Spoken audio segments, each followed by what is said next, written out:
I good? Yes. Good. All right, questions? Fire away. And the last time we were out here was a couple of years ago, and it was so new for everybody.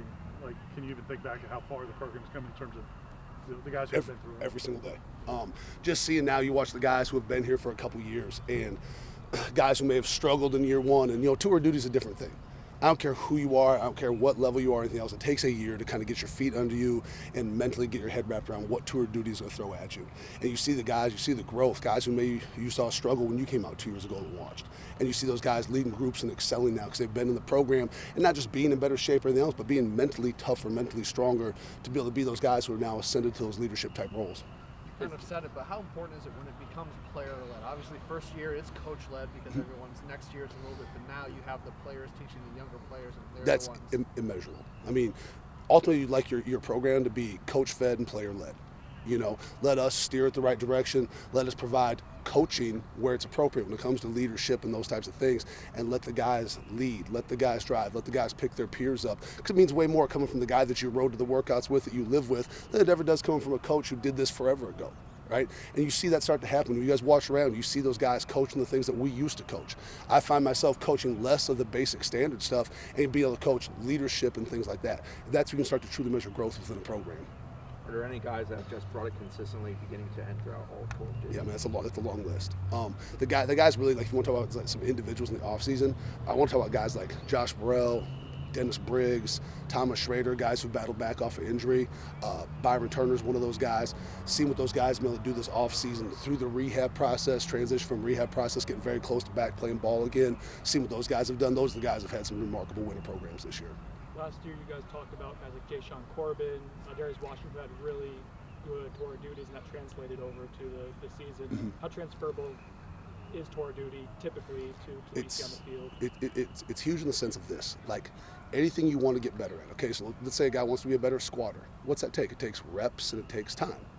Light reps become moderately heavy reps. Moderately heavy reps become heavy reps. Heavy reps become the strongest you've ever been. Leadership's no different, right? If I can lead a guy in a little small moment in tour duty, well, maybe now I can lead him in a little bit bigger moment. And that'll gradually build through spring ball, through summer workouts, through camp, till eventually when you're out there in Doak with 80,000 people out there and you're between the white lines, and you can lead in that big, heavy moment to be your best because you've built those reps over the course of the year. And that starts right now in tour duty. That's why we start the winter program with tour duty, because this is your time of year you go through a leadership void, right? All those guys that you just mentioned are all gone.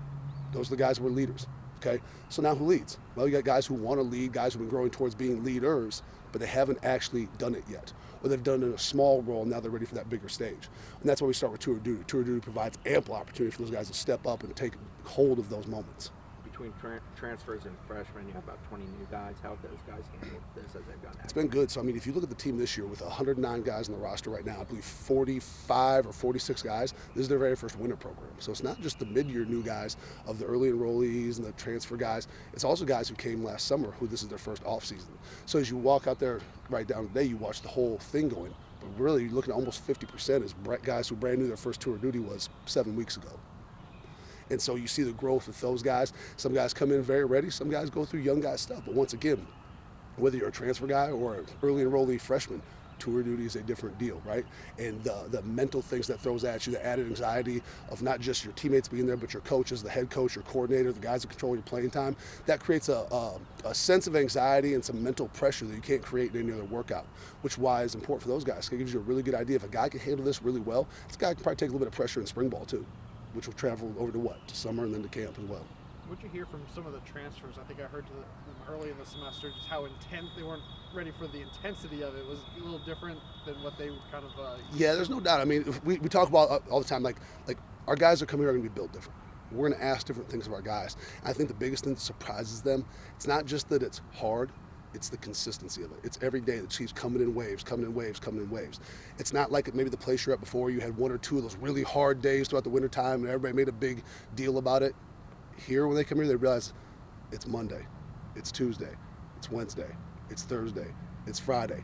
It's again next week, the next week, the next week. That's the biggest surprise to guys, but that's also where you see the progress is in that consistency. And if there's one thing we can teach these young men that come to the program is the importance of consistency, not just how you work, but how you show up to work every single day. I had a couple coaches. There you go.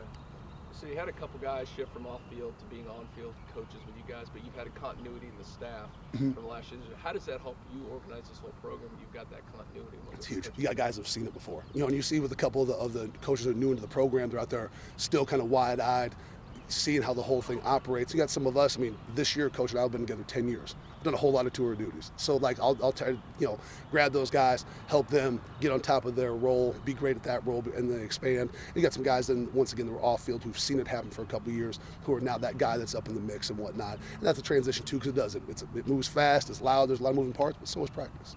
Besides the conditioning part, how much insight are the coaches getting to how competitive young guys are and things like that?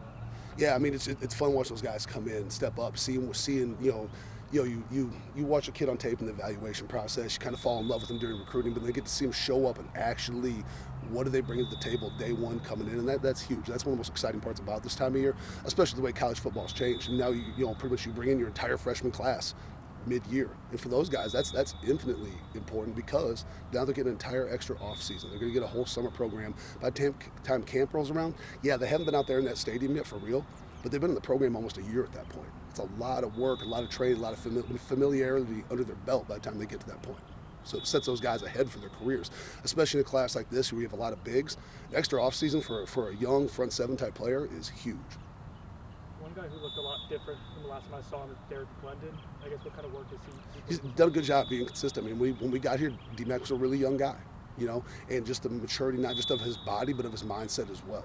And you see that start to pay off. Like we talk about the consistency over time. And if you give yourself into that and you buy into what that's going to bring you, if you can come to work the right day every day, you start seeing with a guy like D-Mac where that can take you over time. What kind of impression has Jared Verse made on you so far, and what's kind of stood out? Yeah, Jared's been a stud, super mature kid. That stood out right away in the recruiting process when he came in.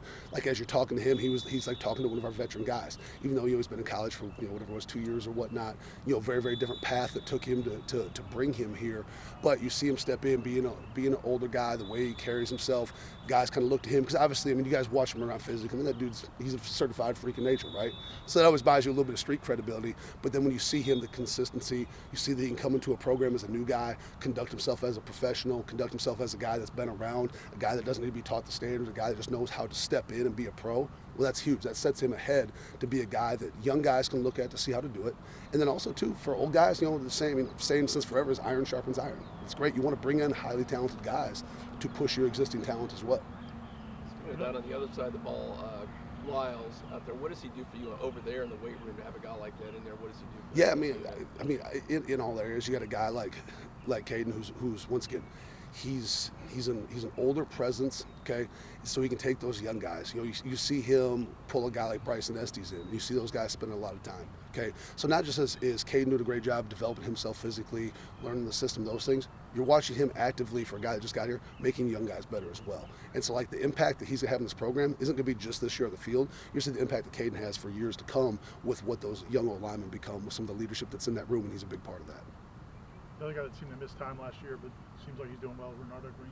Yeah. How far is he? Once again, that's a guy who went through a long rehab process, coming off that deal last year. A guy who's been at his very best.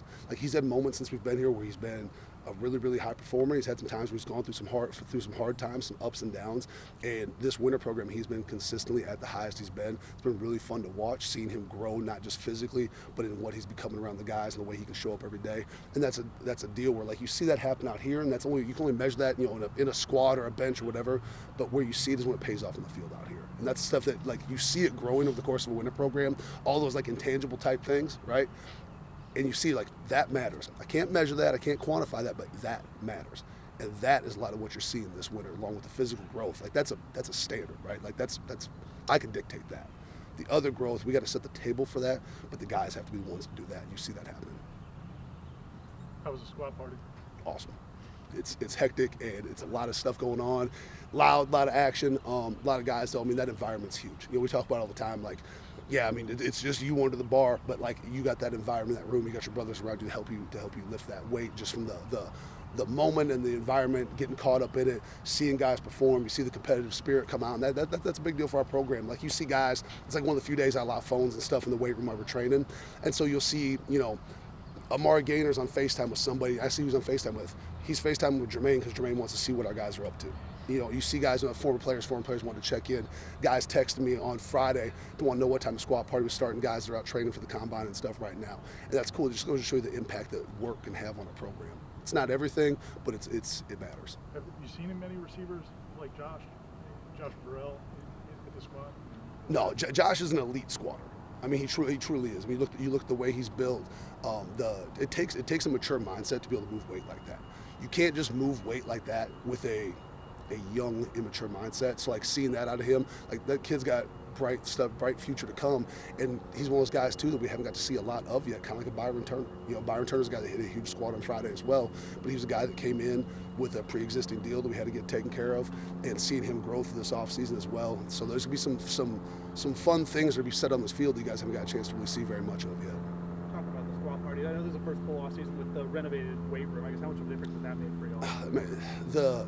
The efficiency that brings to what we do is huge. You know, I mean, the equipment that was there before, like, it's fine. I mean, you can get strong on any rack, right? But I mean, at the end of the day, when you walk in there, like, you got a room that feels like it's giving back to the kids what the kids put into that room in the first place, right?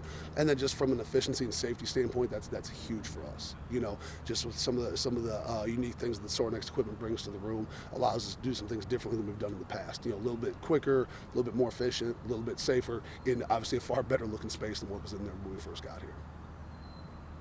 Anything else? Is this the last this kind of thing before spring practice starts? Or is it... Yeah, so we'll still have a big training day tomorrow. Okay, we'll be back out here again on Thursday.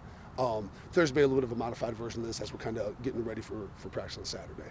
Friday will be kind of our last, kind of more of a recovery, mobility, kind of help these guys start getting their legs back under them for Saturday. Then we'll be off for spring ball and we'll be rolling.